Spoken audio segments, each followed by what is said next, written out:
지금 한동훈 옆에 장동혁, 주진우, 배현진 뭐 이렇게 붙었다라고 하잖아요. 그런데 제가 들은 말로는 이제 이걸 뭐 직접 방송을 했으니까 누구죠? 신인규 변호사 그런 이야기를 하더라고요. 신인규 변호사 이야기로는 김재섭의 행보를 잘 봐라. 김재섭은 오세훈의 사람이라고 볼 수 있다. 오세훈의 사람인데 김재섭이 한동훈에게 붙었다.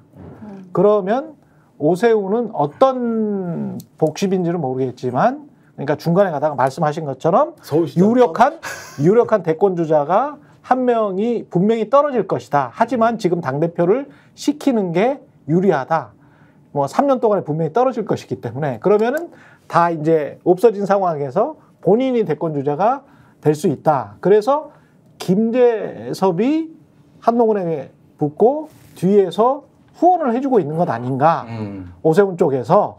그래서 그렇게 생각을 해보면 윤석열의 윤심이라는 것도 대통령실이라는 것도 그렇게 쉽게 넉넉하게 뭐 원희룡을 갖다 꽂을 수 있는 상황이 과거처럼 그렇지는 않다. 왜냐하면 오세훈도 나름의 이제 세력이 있거든요. 근데 그게 오세훈의 세력이 또 아이러니한 거는 또 MB 계열이에요.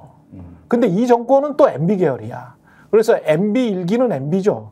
MB 2기는 윤석열인데 만약에 이제 또 그 세력이 또 장악을 한다면 MB 3기가 되는 거거든요. 근데 그렇게 되면 사실은 박근혜 이후에 주류였던 한나라당의 주류였던 세력들이 다시 또 집권을 하게 되는 거기 때문에 그 집권 시나리오가 작동을 하고 있는 것 아니냐.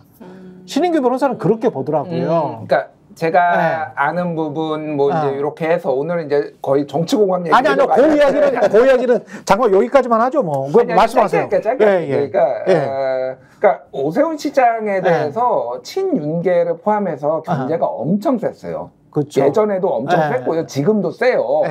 그러니까 그쪽에 이제 친윤들이나 이쪽에서 보기에는 그러니까 이게 그러니까 너무 자기 사람이 아니면은 다 적으로 보는 이런 게 그 보수 정치 내에서 계속 있었잖아요. 오세훈도 적인 거야, 사실상에. 사실상 적이기 때문에 예를 들면은 TBS 같은 경우에도 오세훈은 이거 살리고 싶어 했어요, 실제로. 제가 전에 들은 바로도 왜냐면은 자기가 시장으로서 이거를 옛날에 MB가 이명박이 활용을 했듯이 할 수 있다라고 이제 봤는데 서울시 의회 쪽은 친윤 쪽이거든요, 그러니까. 그쪽에서는 다 제동을 걸어버린 거야. 그러니까 약간 이런 식의 이제 복잡한 관계가 있고. 미묘하네. 네, 미묘한 게 있고요. 또 하나는 이제 오세훈 시장은 어쨌든 이제 대권 당연히 대선 나오려고 하고 있고 2026년에 이제 또 한 번 하지는 않을 가능성이 거의 뭐 저는 99%라고 보는데 거의 명확한 것 같습니다. 거의 명확해요. 거의 명확해요.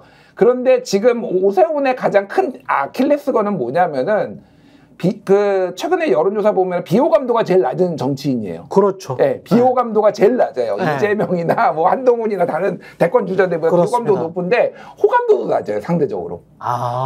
무관심?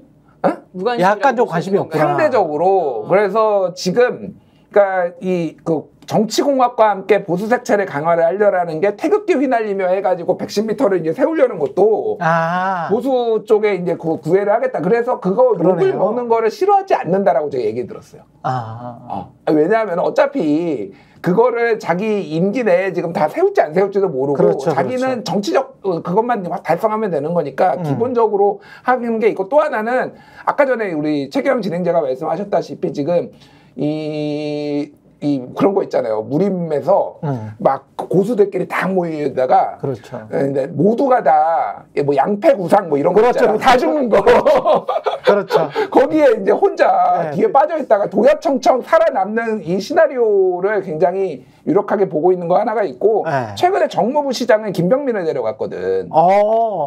김병민이 정무부 시장을 갔어요. 그랬군요. 네, 젊은 정치인들에 대해서 자리를 많이 주면서 상당히 왜냐면 서울시장이 할 수 있는 자리가 굉장히 많잖아요. 그리고 옛날에 박원순 시장이 진보 진영이 약간 되게 국회 내에서 어려웠을 때 박원순 시장 덕분에 이게 보존이 됐거든. 자리가 있어야지 사람들이 먹고 살 수 있을 거 아니야. 맞습니다. 지금 오세훈이 약간 그런 플랜을 지금 하면서 젊은 정치인들 낙선한 사람 굉장히 많잖아요. 그러네요. 다 끌어오고 있어 지금.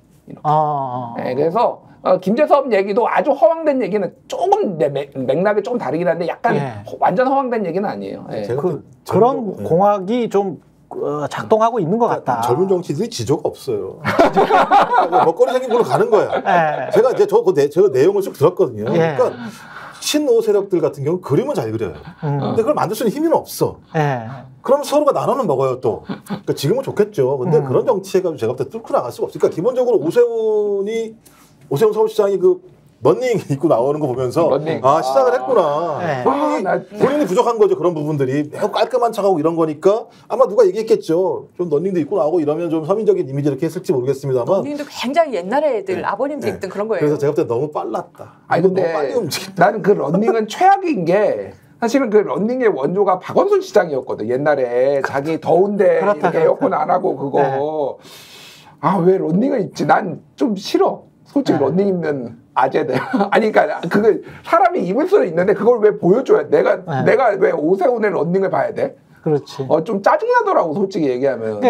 그게 전부 다 이제 본인들의 이미지나 뭐 이런 것들을 생각해서 그러는 걸 것 같은데 저는 한국 정치나 한국 언론에 관해서 좀 아쉬운 점이 지난번에 대선 토론에 트럼프랑 바이든이랑 하고 나서 뉴욕타임즈에 에디토리얼 보도면 어마어마한 거거든요. 그거는 뉴욕타임즈의 논설위원들이 합의를 해서 딱 쓴 거예요. 후보 교체로? 네, 후보 교체로 딱 쓴 건데 그 글의 내용에 트럼프가 민주주의를 파괴할 것이기 때문에 국가 경제를 망칠 것이기 때문에 이 내용이 탁 나와요. 굉장히 이제 정론지로서, 그러니까 정론지라는 게 이게 발을 정자의 정론지가 아니고요. 원래 정론지는 정치적이다 할 때, 정파적이다 할 때 그 정자를 씁니다. 모든 신문사들은 정론지잖아요. 근데 뉴욕타임즈를 한국에서는 이제 공론지, 좋은 말로 발을 정자의 정론지, 세계적인 유수지 이렇게 표현을 하잖아요. 근데 세계적인 유수지에서 트럼프는 절대 민주주의의 적이기 때문에 안 돼. 그러니까 바이든이 나가야 돼. 바이든 너 갖고는 힘들겠어. 요지가 그거거든요. 근데 저는 지금 국민의힘이나 윤석열 대통령을 대하는 한국 언론이나 한국 정치인들의 태도는 상당히 비겁하다고 봅니다. 이 사람들이 한국 민주주의의 적인지 아니면 한국 민주주의의 같은 편인지 이것부터 저는 구분을 해야 된다고 보거든요. 그런 측면에서 정치공학이 어떻게 보면 시청자분들도 저런 이야기 뭐하게 왜냐하면 적인 것 같은데 민주주의의 적인 것 같은데 그런 생각이 드는 거예요. 그러니까 그런 회의감 그런 것도 좀 들어요. 그런 거를 한동훈 씨나 또는 누구죠? 원희룡, 나경원, 그 다음에 오세훈 이 집권여당에서 뭔가를 해보려고 하는 사람들이 이미지 정치만 하지 말고 우리가 지금 집권여당이 지금 민주주의 하고 있어? 자유민주주의 하고 있어? 그런데 언론 자유를 이렇게 탄압해도 돼? 여기에 관한 자기 성찰의 목소리가 안 나온다는 거는 그리고 그거를 압박하는 언론이나 이런 게 없다는 거는 굉장히 좀 아쉬운 부분입니다. 말씀하신 것처럼 미국 정당 정치의 핵심적인 내용들은 정당이 반민주적인 후보들을 걸러낼 수 있는 힘을 갖고 있는 거예요. 대중이 아무리 좋아해도 정당 정치를 훼손하거나 민주주의를 훼손하면 정당이 걸러냈던 역사적 경험이 있거든요. 그게 한번 딱 깨진 게 트럼프였었어요. 미국 정치에서는. 트럼프라는 사람을 만들어내면서 괴물이 등장하긴 한 겁니다만 괴물이지. 당장 말씀하신 것처럼 트럼프가 또다시 등장했을 때 미국 정치, 정당 정치, 그다음에 민주주의가 훼손될 걸 알기 때문에 뉴욕타임즈 같은 데서 결사적으로 예를 들면 여기를 바꿔서라도 하겠다는 얘기를 한 건 정당 정치에게 제기하는 거거든요. 민주주의를 위해서 당신들이 이제 작동해야 될 때야 언론도 문제되겠습니다만 민주당한테 얘기하는 거거든요. 근데 이제 우리는 그런 게 없죠. 그냥 이익만 분담할 수 있으면 민주주의가 무슨 상관이 있어. 라고 하는 구조 자체가 저부터 거의 만연해 있어요. 만연해 있어요. 그리고 또 그러니까 보스에 대한 충성도가 과거는 예를 들면 보스에 대한 충성도가 저 사람은 민주화 운동을 위해서 목숨을 걸었으니까 뭐 이 정도의 가치가 있으니까 충성을 하는데 여기는 왜 충성하는지 잘 모르겠고 어느 순간부터 집권 연장을 해서 집권 연장을 해서 국민들이 잘 살게 되고 평화롭게 되고 더 민주주의가 발전하게 돼. 민주당도 그거는 똑같은 마찬가지입니다. 민주당이 이재명이 집권해서 국민들이 평화롭게 되고 잘 살게 되고 그렇게 돼. 그 질문을 끊임없이 해줘야 되거든. 언론은. 근데 왜 그거를 그거를 왜 안 하는지 모르겠어요. 그거를 왜 안 하고 자꾸 그들의 정치공학이 뭐 누가 되고 누가 안 되고 그건 너무 수준 낮은 이야기인 것 같거든요, 사실은. 저희가 얘기할 때 오셔가지고 라이브로 관전하시기 바랍니다. 반드시 주변 사람들 데리고 오시기 바랍니다. 구독, 좋아요, 알림 설정 해주시기 바랍니다. 좀 살려주십시오, 저 좀.